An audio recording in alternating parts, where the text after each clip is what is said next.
Assalamualaikum warahmatullahi wabarakatuh.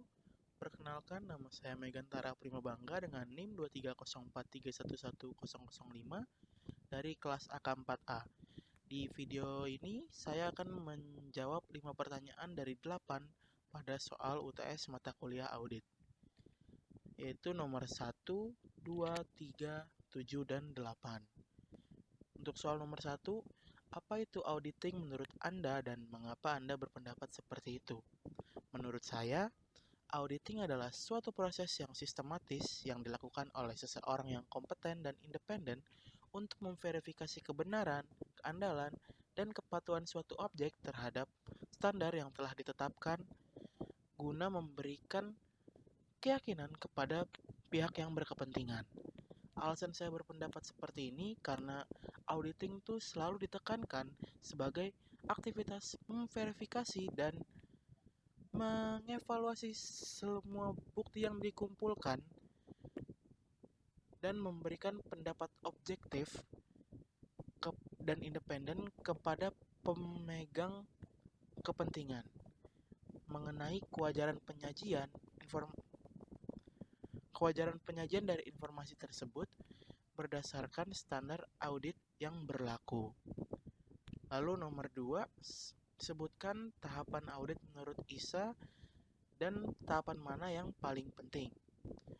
Tahapannya sendiri ada 3, yaitu ada risk assessment sebagai tahap awal, terus kedua ada risk response, dan yang terakhir ada reporting. Nah, menurut saya tahapan yang paling penting ini adalah risk assessment, karena di tahap ini merupakan tahap awal di mana auditor itu akan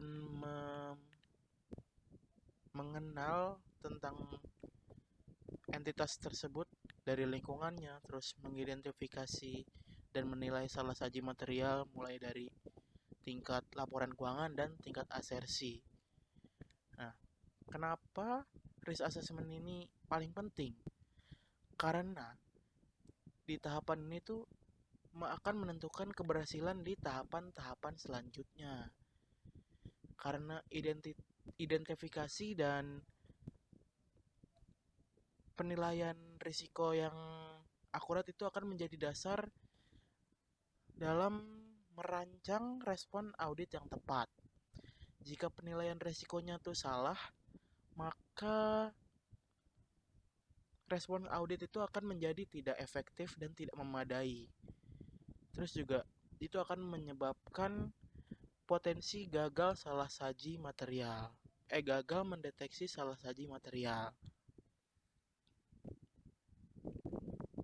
Terus juga tanpa penilaian risiko yang berkualitas, risiko kecurangan yang signifikan tuh bisa terlewat begitu aja.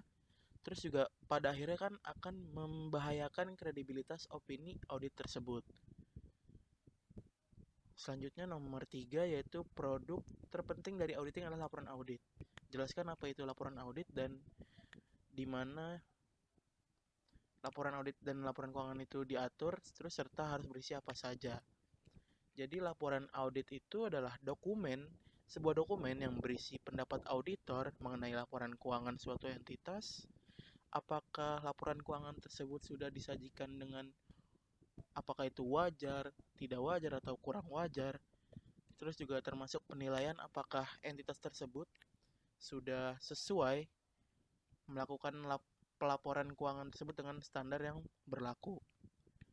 Nah, di Indonesia sendiri, laporan audit atas laporan keuangan itu diatur pada SA 700 dan Undang-Undang Nomor 5 Tahun 2011 tentang akuntan publik. Nah, berdasarkan SA 700, laporan audit ini harus berisi judul, terus pihak yang dituju, opini auditor, basis opini, terus tanggung jawab manajemen terhadap laporan keuangan, terus tanggung jawab auditor terhadap laporan audit atas laporan keuangan, terus ada nama auditor, tanda tangan auditor, alamat auditor, dan tanggal laporan audit itu dibuat. Lalu selanjutnya nomor 7, jika di perandaian kita sebagai auditor yang mengaudit Family Mart, apa akun yang berisiko di dalam proses audit tersebut. Terus jelaskan apa risiko bawaan, risiko pengendalian, dan risiko deteksi atas akun tersebut. Menurut saya, akun yang berisiko dalam proses audit di Family Mart itu adalah akun persediaan. Adapun risiko bawaannya itu tinggi yang dikarenakan persediaannya itu meliputi ribuan unit SKU atau Stock Keeping Unit. Terus juga barang-barang itu rentan terhadap pencurian dan kerusakan. Terus juga persediaannya ini bernilai material bagi Family Mart itu sendiri, dan Family Mart-nya ini masih bergantung pada sistem logistik yang kompleks. Kemudian risiko pengendaliannya itu terdapat potensi kelemahan dalam sistem stock of name, yang dimana tuh kita harus menyesuaikan apa yang ada di gudang dengan apa yang terinput ke dalam sistem. Yang terakhir itu ada risiko deteksi atau detection risk, yang itu karena kita akan sulit untuk mengecek fisik persediaannya di seluruh Family Mart. Nah, ini akan menyebabkan auditor tuh kesulitan untuk mendeteksi obsolete stock atau yang tidak di write off atau manipulasi stock count. Lalu yang terakhir, sebagai auditor harus memegang teguh dan konsisten menerapkan kode etik profesi auditor. Sebutkan kode etik auditor yang Anda ketahui, dan kode etik apakah yang banyak dilanggar oleh auditor, berikan contoh dan faktanya. Menurut saya, yang saya tahu prinsip kode etik auditor ini meliputi tuh integritas, objektivitas, kerahasiaan, kompetensi dan kehati-hatian profesional. Dan kode etik yang sering dilanggar oleh para auditor yaitu menurut saya objektivitas dan integritas. Nah, di sini saya mengambil contoh kasus dari kasus Garuda Indonesia Aero Asia, yang dimana seorang partner dari KAP yang mengaudit Garuda Indonesia itu terlibat konflik kepentingan yang dengan salah satu direktur karena memiliki hubungan keluarga. Saat itu Garuda Indonesia ini melakukan transaksi yang kontroversial dengan perusahaan Aero Asia milik keluarga tersebut. Auditor ini tuh gagal menjaga objektivitasnya dan diduga mengungkapkan konflik kepentingan, diduga tidak mengkritisi konflik kepentingan ini dengan secara memadai dalam audit, yang sehingganya tuh menimbulkan keraguan atas independensi penilaiannya terhadap transaksi yang melibatkan pihak yang terkait. Lalu yang kedua ada pelanggaran integritas. Saya mengambil contoh kasus Jiwasraya, di mana dalam skandal besar PT Asuransi Jiwasraya ini tuh terdapat laporan dan dugaan yang kuat bahwa auditor eksternalnya tuh disuap oleh salah satu manajemen Jiwasrayanya itu sendiri.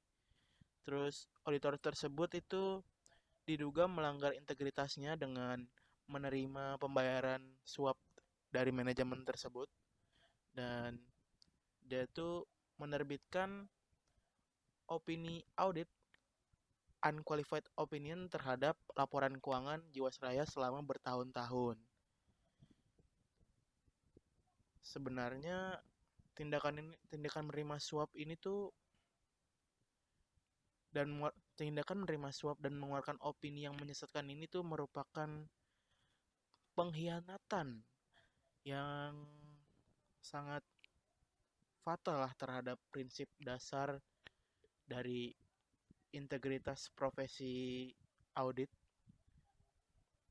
Ya, menurut saya ini sangat buruk bagi auditor yang melakukan pelanggaran integritas tersebut,